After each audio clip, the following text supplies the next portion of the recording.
Supernatural Season 12, Episode 20, Twigs and Twine Tasha Baines. This was an insanely dark episode. I really enjoyed it, but it's not an episode I think I want to come back to, like, ever again. It was just depressing all the way through because it was a good episode, and, you know, like, especially if you read the information for the episode, I'm like, okay, so it's, of course it's about the witch twins, and it's about them going to find their mother. And it starts with her being the first death of the episode, and I was like, well, this is already depressing because I highly doubt she's coming back to life unless they pull off like some insanely dark magic or something. I highly doubt that she's going to make a return by the end of this episode. So that already started things off on a pretty dark note, like they're just going to find their mom and she's going to be dead. Or, you know, find a fake version of her and then find out that she's actually dead. So it was really crazy just off the top there. And going through this journey is like, you know, we have our twins and of course their story, how it was paralleling Sam and Dean's story about having parents that are lost. You know, their introduction is literally going to the gathering of their dead father that they hardly even knew about. So this is their second episode and it's like, I don't know, they almost just only write them in depressing episodes, I guess, I don't know. Or at least depressing moments for them specifically, but it was crazy. I mean, them going through this story, it's like, you know, they find their mom and think she's fine. Alicia was the one that was worried. Max assumed that she was fine the whole way through. And as things continue on, you know, of course, Sam and Dean end up investigating a little further because Sam finds the wanted poster, or the missing poster for the guy that they saw in the cellar. So they go into the cellar, and of course, Max comes along. And I like the fact that Sam tried to kind of hide it from him for a second, and he sees her body, and it's like, I don't really understand what's happening, like I was just with her.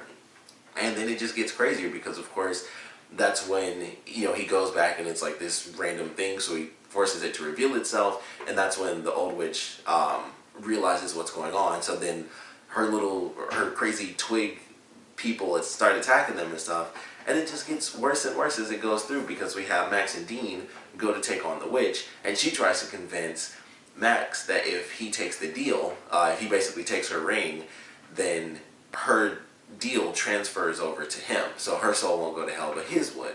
And of course, Dean tries to save him, and he ends up shooting the witch. And it's like, you know, if you even touch that thing, you know, it would pretty much be over. Like, your soul is going to hell once you're dead.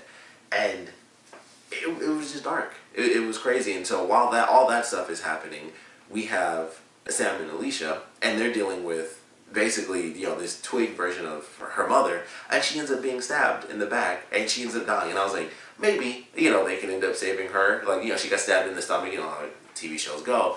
Maybe they'll end up saving her, because I'm like, there's no way that they're going to start the episode by killing off their mother. So it ends with her being killed off, and then he has to lose his mother and his sister in the same episode. I was like, that's not really going to happen. But it does, and she dies.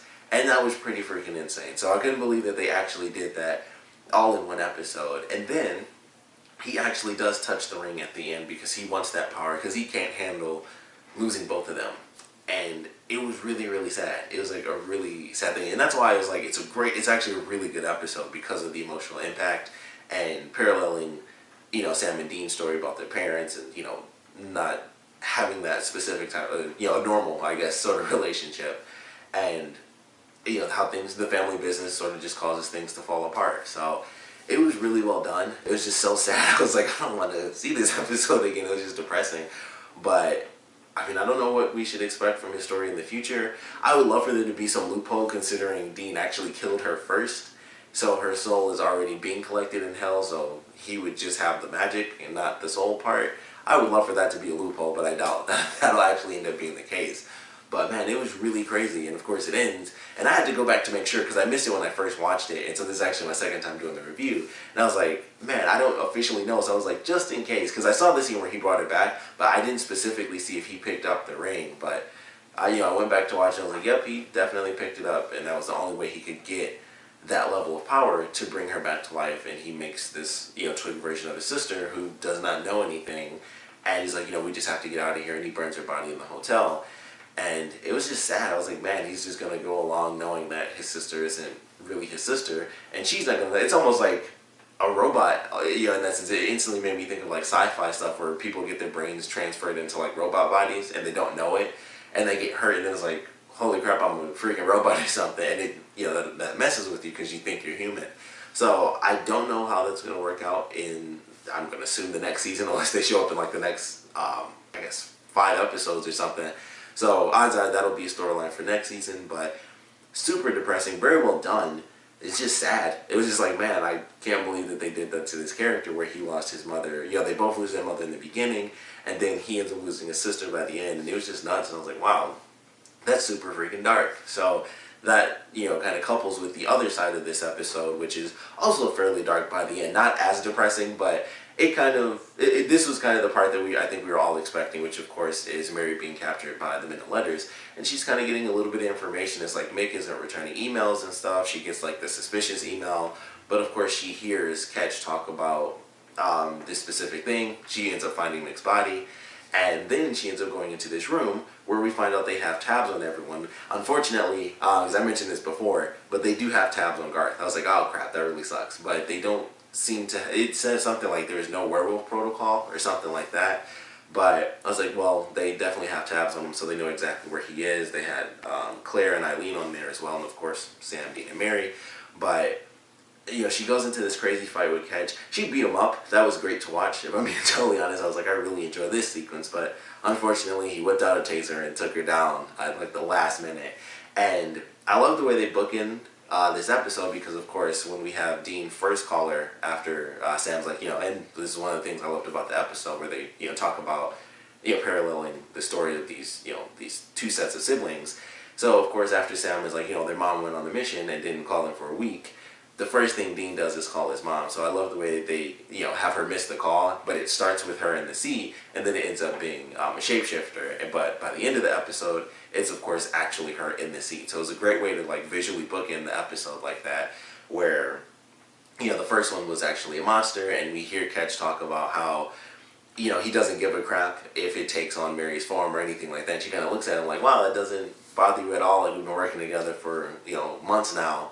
And you're just like, whatever, just stab me all up, even if it is a monster. And I thought that was interesting. So I like the way that played out. And of course she was calling him on how he does enjoy torturing creatures and stuff, and how that, you know, expands. And he reveals everything as well. It's officially been revealed to Mary that things are really crazy with the Men of Letters, how they clean up after Sam and Dean and kill the people that they leave behind. So, you know, we're coming to a head. The next episode seems like it's going to be fairly intense, with people being in the bunker, Sam and Dean having a crazy shootout. So I'm looking forward to that. But of course, Mary does end up being captured officially by the end of this episode.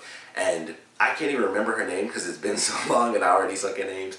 But we have the woman from the beginning of the season actually come back into play. And I don't know, I guess she's there to, you know, because her whole thing was kind of like using, it was more like mental torture rather than Ketch, who's like purely physical. Her thing was like the mental game, so I feel like that's why they brought her back into things. So I'm curious how this will, you know, play out. I was curious when she would come back, because I'm like, that's too big of a character. Plus, she was an actress from another CW show, so you know how they like to, you know, reuse their actors. So I was like, I know they're not going to just let her go after like being in the first couple episodes. She's good. I knew she would return.